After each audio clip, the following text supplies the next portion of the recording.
یہ ہے کہ جب والدین کی ذمہ داریاں اور اولاد کا جو وقت ہوتا ہے تو اس کو ٹائم دیا جائے، اس کے حقوق ادا کیے جائیں، اس لمحے اگر والدین سستی برتتے ہیں، کوتاہی برتتے ہیں، اپنی ذمہ داریاں رسپانسبلٹیز نہیں ادا کرتے تو اس کا نقصان، اس کا سائڈ افیکٹ یہ ہوتا ہے کہ جب وہ اولاد بڑی ہو جاتی ہے، جب وہ بلوغت تک پہنچ جاتی ہے، جب وہ اپنے پاؤں پر کھڑی ہو جاتی ہے تو پھر والدین کو کوئی اہمیت نہیں دیتی، پھر نہ والدین سے محبت کا رشتہ رہتا ہے، نہ تعلق کا رشتہ رہتا ہے، نہ غربت کا رشتہ رہتا ہے، اور والدین سے دوری اختیار کر لی جاتی ہے، اور نعوذ باللہ بعض اوقات تو والدین کو گھر سے نکال دیا جاتا ہے، اولڈ ہاؤسز جو ہیں وہاں پہنچا دیا جاتا ہے۔ تو ایسا کیوں ہوتا ہے؟ اور اکثر والدین کو آپ نے دیکھا ہوگا کہ وہ اس چیز کی شکایت کرتے نظر آتے ہیں کہ ہماری اولاد نافرمان ہے، ہمارا کہا نہیں مانتی، ہمارے حقوق ادا نہیں کرتی، لیکن تھوڑی سی دیر کے لیے اگر غور کریں، ایک صبر و تحمل سے، انصاف سے اگر اپنے ذہن میں جھانکیں، گریبان میں جھانکیں کہ جب اولاد کے حقوق ادا کرنے کا وقت تھا، جب ان کو ٹائم دینے کا وقت تھا، اس وقت آپ نے کیا کیا؟ آپ کہیں کہ ہم نے تو ان کی ہر خواہش پوری کی، پیسے مانگے جو ہم نے وہ لیے، جو چیز انہوں نے مانگی وہ لا کر دی، ہر طرح کی سہولیات تعیشات ہم نے پرووائڈ کیا، پھر بھی نہیں مانتے۔ تو دوستو، صرف یہ ایک حصہ ضرور ہے تربیت کا کہ ان کے معاشی معاملات، کھانے پینے، رہنے سہنے کا بہتر اہتمام، بالکل یہ حقوق ہیں، لیکن صرف اتنا کر لینے سے اگر آپ یہ سوچتے ہیں کہ ہم نے اپنی رسپانسبلٹیز ادا کر دی ہیں تو قطعاً ایسا نہیں ہے، کیونکہ والدین ہی بہترین تربیت کرنے والے ہوتے ہیں، وہ بہترین تربیت پرووائڈ کر سکتے ہیں، خصوصاً اس ایج میں جب بچہ جو ہے نا والدین سے غربت کے ساتھ قریب ہوتا ہے، لیکن ہم ساری رسپانسبلٹیز اسکول پہ چھوڑ دیتے ہیں، مدرسے پہ چھوڑ دیتے ہیں، اور ہم خود بڑی ذمہ ہو کے بیٹھ جاتے ہیں۔ ہم سوچتے ہیں کہ ہم نے ان کو کھلا دیا، پیسے لا کر دے دیے، تو ایسا نہیں ہے دوستو۔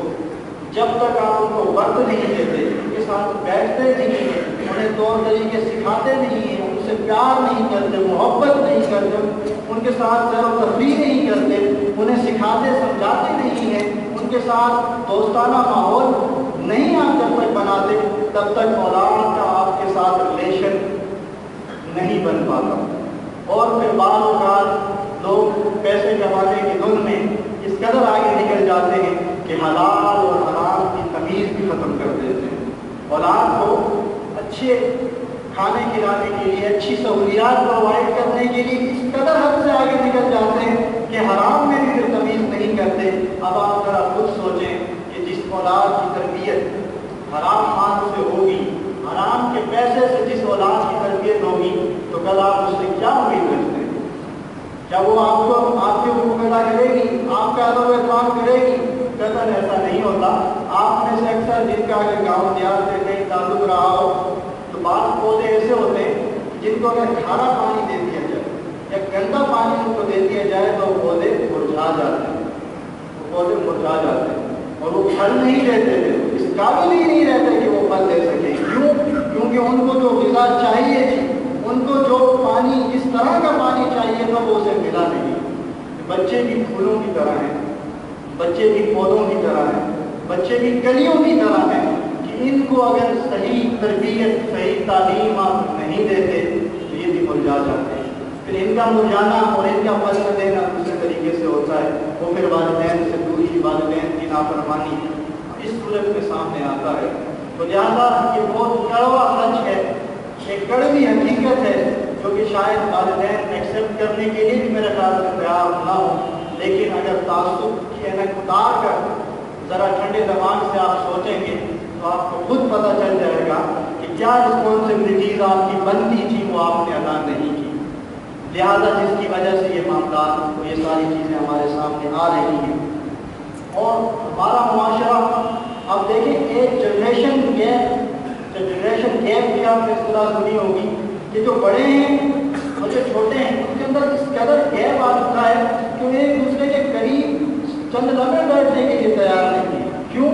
کیونکہ جو بڑے ہیں ان کی سوچ، ان کی فکر، ان کے اقدار، ان کے معیار، ان کی جو جو چیزیں جن کو وہ لائک کرتے ہیں پسند کرتے ہیں وہ اور ہیں جو بچے ہیں. اور آج کا آپ دیکھتے ہیں زمانہ ماڈرن ایج ہے, سائنس اور ٹیکنالوجی کا دور ہے, ہر بچے کے پاس اسمارٹ فون ہے, موبائل ہے, لیپ ٹاپ ہے, کمپیوٹر ہے, انٹرنیٹ ہے. اب وہ ساری چیزیں ایک طرف رکھیں اور دوسری طرف آپ والدین کا رویہ سوچ کو چیز سامنے رکھیں تو آپ کو خود نظر آئے گا کہ کس قدر گیپ ان دونوں کے اندر ہمیں نظر آتا ہے. والدین بچوں کے ساتھ بیٹھنے کے تک کے لیے تیار نہیں ہوتے اور والدین کے پاس بھی ٹائم نہیں ہوتا کہ بچوں کے ساتھ بیٹھ کے کھانا کھا سکیں. اتنا ڈیوٹی میں مصروف ہے, اتنا پیسے کمانے میں مصروف ہے یا اتنی اور ذمہ داریوں میں مصروف ہے کہ چند لمحے ان کے پاس میسر نہیں ہے کہ بیٹھ کے اولاد کے ساتھ کھانا کھا سکیں, ان کو ٹائم دے سکیں.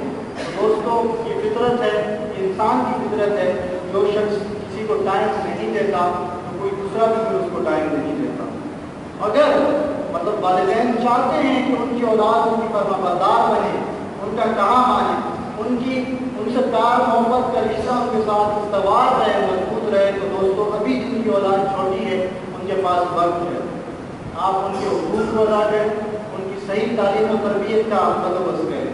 اب تعلیم کے حوالے سے بھی دو رویے ہمارے سامنے آتے ہیں جن دو رویوں کو میں متشدد رویے ہی کہوں گا.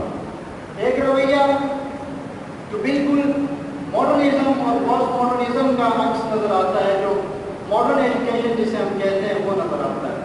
تو اس کے اندر اتنا تشدد, اتنی گہرائی اس کے اندر آ گئی ہے کہ دین کی طرف آنے کا سوال ہی پیدا نہیں ہوتا کہ بچے کو کوئی دینی تربیت, کوئی اخلاقی تربیت سکھا دی جائے. ایسا موقع ہی نہیں ملتا کیونکہ وہ اس قدر سیکولرزم کی طرف مائل ہے. وہ سسٹم ہمارا ہے جو ہمیں بالکل سیکولرائز کر دیتا ہے اور فریڈم آف ایکسپریشن اور فریڈم آف تھنکنگ کی ہمیں جو اصطلاحات سننے دیتی ہیں, سنائی دیتی ہیں, اس سے کیا ہوتا ہے کہ بچے بھی پھر اپنی سوچ سوچتے ہیں اور اپنی مرضی سے پھر وہ زندگی گزارتے ہیں. یہ ایک سائڈ ہے. جو دوسری سائڈ ہے, جس کو اس سائڈ کو بھی میں تشدد پر اپنی سائڈ کہوں گا, وہ یہ سائڈ ہے کہ اس قدر دینیات کی طرف اور اس قدر دین کی طرف وہ رائج ہوتے ہیں کہ اس قدر تشدد دینی حوالے سے ان کے اندر پایا جاتا ہے کہ دنیاوی تعلیم کو کوئی اہمیت ہی نہیں دیتے اور بچے کو اسکول کے بعد اسکول تک بھی پڑھانے کے لیے راضی نہیں ہوتے. کالج اور یونیورسٹی اسکول کی بات ہے, اس قدر تشدد ان کے اندر پایا جاتا ہے کہ صرف ہر وقت بس ان کی خواہش ہوتی ہے کہ بیٹھا ان کا مسجد میں بیٹھا رہا اور صرف قرآن پڑھتا رہے. یہ نظریہ بھی تشدد پر مبنی ہے. وہ نظریہ بھی جو صرف ماڈرنزم کو سپورٹ کرتا ہے, صرف سیکولرزم کو سپورٹ کرتا ہے تعلیمی معیار میں, تعلیمی اعتبار سے, تو وہ بھی تشدد پر مبنی ہے. تو ان دونوں نظریات کو اور دونوں چیزوں کو جب تک کمبائن نہیں کیا جائے گا, ماڈریشن جب تک نہیں آئے گی, اعتدال جب تک نہیں آئے گا, تب تک ہمارے معاشرے کے اندر ترقی ہونا محال ہے. اور اتنے دو بڑے گروہ ہمارے سامنے بن گئے کہ جو ساتھ بیٹھنے کے لیے تیار نہیں. اس قدر نفرت ہمارے اندر بڑھ چکی ہے کہ جو خالص دینی طبقہ اپنے آپ کو کہلاتا ہے وہ دوسروں کو جہنمی سمجھتا ہے کہ یہ تو بالکل جہنمی ہے, جہنم میں جائیں گے. اور دوسری طرف جو ماڈرن طبقہ ہے وہ کہتا ہے یہ تو جاہل لوگ ہیں, 1400 سال پرانی باتیں کرتے ہیں اور پرانے لوگ ہیں اور جنگلی لوگ ہیں. یہ نظریات آپ کو ملیں گے. یہ دونوں جو صورتیں ہیں دونوں تشدد پر مبنی ہیں. جو ماڈرن جو مطلب معتدل اور اعتدال کا جو رستہ ہے وہ یہ ہے کہ جو دنیاوی تعلیم بھی ساتھ میں جاری رکھی جائے اور دینی تعلیم کے ساتھ میں جاری رکھی جائے. اور اگر اس کی بہترین مثال آپ دیکھنا چاہتے ہیں تو اس سامنے جو ادارہ جامعہ علیمیہ ہے یہ الحمدللہ اس کی بہترین مثال ہے. آج سے کئی سال پہلے 1964 میں ڈاکٹر فضل الرحمان انصاری جو خود فلسفے میں جن کا پی ایچ ڈی علی گڑھ یونیورسٹی سے انہوں نے کیا تھا, انہوں نے اس ادارے کی بنیاد رکھی. اور ان کا اس وقت موٹو اور مقصد یہ تھا کہ ایسا ادارہ بنایا جائے کہ جہاں دنیاوی تعلیم بھی اور دینی تعلیم بھی. اور الحمدللہ اس ادارے سے جتنے گریجویٹس ہوئے ہیں ماشاء اللہ اے لیول کے اسکول, کالجز, یونیورسٹیز اور مدارس اور بہت سی جگہ پر وہ اپنی خدمات پر انجام دے رہے ہیں. الحمدللہ یہ ادارہ انٹر بورڈ سے رجسٹرڈ ہے, کراچی یونیورسٹی سے رجسٹرڈ ہے. تو ایسا کمبائنڈ نظام تعلیم کا انہوں نے مربوط کیا کہ جس کے اندر دینی تعلیم بھی اور دنیاوی تعلیم بھی ہمیں نظر آتی ہے.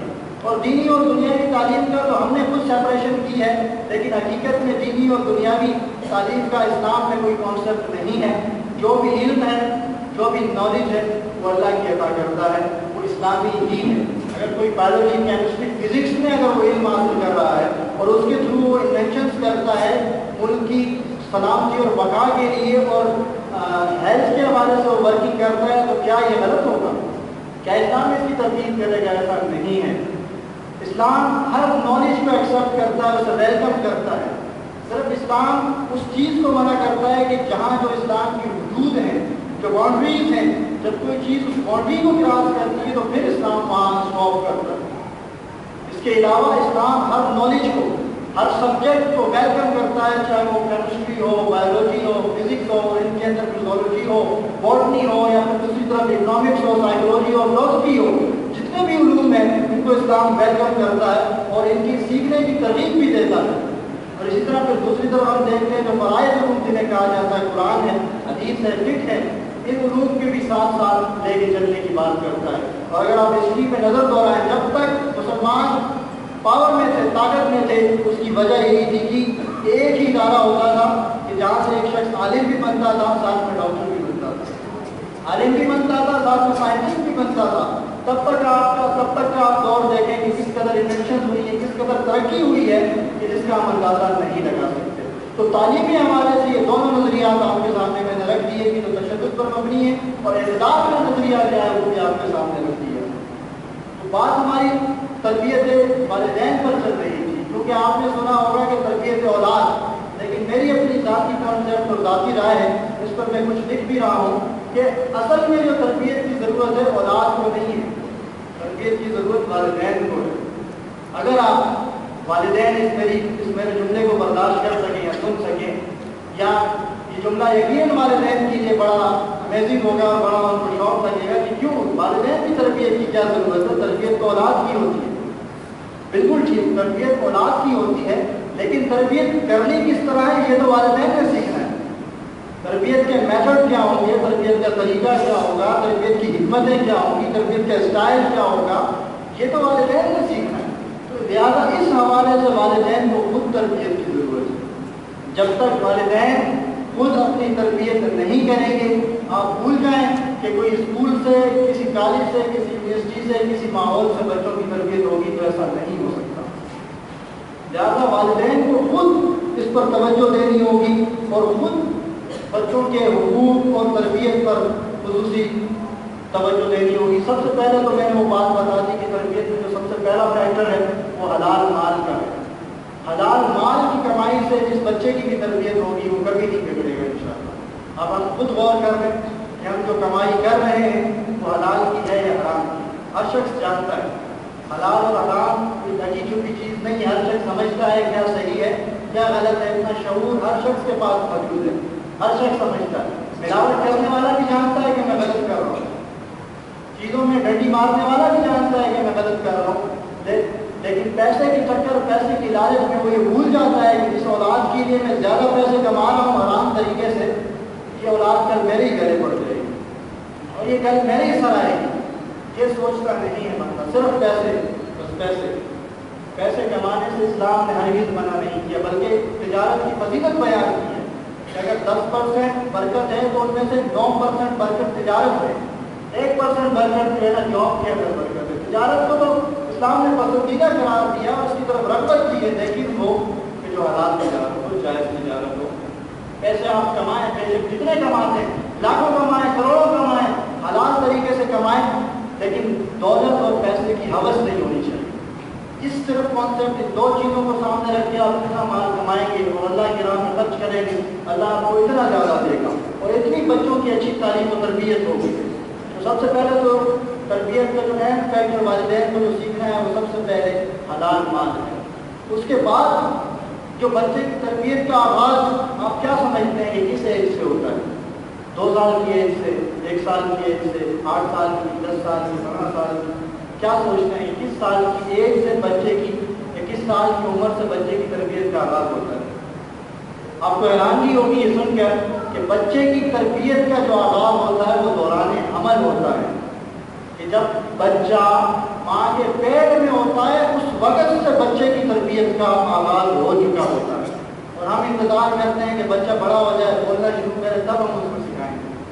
نہیں دوستو، بچے کی اور میڈیکل سائنس اس چیز کو پروو کر چکی ہے اور اس چیز پر باقاعدہ عمل کیا جاتا ہے۔ ویسٹرن کنٹریز میں جب کوئی بچہ ماں کے شکم میں پیٹ میں ہوتا ہے اس وقت والدین وہ جو والدہ ہوتی ہے جس کے پیٹ میں بچہ ہوتا ہے اور ان کی جو ہسبینڈ جو بچے ہونے والے بچے کے باپ ہوتے ہیں آپس میں وہ علمی گفتگو کرتے ہیں، میتھ کے سمس حل کرتے ہیں، کوشچنز حل کرتے ہیں، علمی گفتگو، حالانکہ ان کو پتہ ہوتی ہے اس کے باوجود وہ آپس میں ڈائلاگ کرتے ہیں، گفتگو کرتے ہیں۔ کیوں؟ تاکہ بچہ سنے اور اس کے اندر ابھی سے وہ شعور و تربیت کا مرحلہ شروع ہو جاتا ہے۔ یہ بڑی عجیب بات ہے، اس پر ویسٹرن کنٹریز پر عمل ہو رہا ہے اور یہ ہمیں اس چیز کا دھیان کرنا چاہیے کہ اس وقت سے بچے کی تربیت کی جائے۔ اور ہمارے ہاں خواتین اس وقت میں عجیب گفتگو، عجیب سوچوں اور عجیب فکروں میں مشغول رہتی ہے۔ کسی کو تو سانس کی ٹینشن ہے کہ سانس نے کچھ کہہ دیا، کسی کو کسی نند کی ٹینشن ہے کہ اس نے کوئی بات کہہ دی، کسی کو کسی عورت نے کوئی بات کہہ دی، ان کی غیبتوں میں ان کی بری اور منفی سوچوں کو سامنے لا کے وہ سلسلہ چلتا ہے۔ شوہر نے کچھ کہہ دیا تو لڑائی جھگڑا شروع ہو گیا۔ اس وقت سے آپ اپنے گھر والوں کی تربیت کریں کہ یہ جو وقت ہوتا ہے بڑا اہم ہوتا ہے۔ اس وقت کوئی بھی منفی سوچ، نیگیٹو تھنکنگ ذہن میں ماں کے نہیں آنی چاہیے۔ اسی طرح اس دوران جو والدہ جو چیزیں دیکھتی ہے، آبزرو کرتی ہے جو چیزیں اور جو سنتی ہے، ان چیزوں کا اثر بھی بچے پر ہوتا ہے۔ یہ میڈیکل سائنس کی چیزیں پروف کر چکی ہے۔ تو لہٰذا اس وقت میں، ایسے وقت میں والدہ کو چاہیے جو بہتر تربیت پر دھیان دے۔ اور اسی طرح دوسری بات پہ آگے اس میں اور بھی ڈیٹیل ہے، اسی طرح جو آج ہمارے یہاں آپریشن کا ایک کلچر شروع ہو گیا ہے بچے کی ولادت کے لیے، یہ بھی ایک غیر فطری طریقہ ہے اور یقیناً یہ بچے کی صحت کے لیے خطرناک ہے۔ اور سب ڈاکٹرز نہیں، بہت اچھے ڈاکٹرز ہیں، لیکن کچھ ایسے ڈاکٹر بدقسمتی سے اور ڈاکٹر اگر جنہیں کہا جائے تو ہمارے معاشرے میں موجود ہیں، جو صرف دوائیاں زیادہ اس وجہ سے دیتے ہیں کہ بچے کی ہیلتھ اور بچے کا جو سائز ہے وہ بڑا ہو اور نادانستہ آپریشن کرنا پڑے۔ یہ چیزیں بھی سامنے آئی اور اس کے بعد پھر حالانکہ نارمل ڈلیوری ہو سکتی ہے، اس کے باوجود بھی ڈاکٹر ریفر کرتے ہیں کہ آپ جو ہے آپریشن کی طرف جائیں۔ کیوں؟ آپریشن میں ان کو پیسے زیادہ مل جاتے ہیں اور ٹائم کی بچت ہو جاتی ہے۔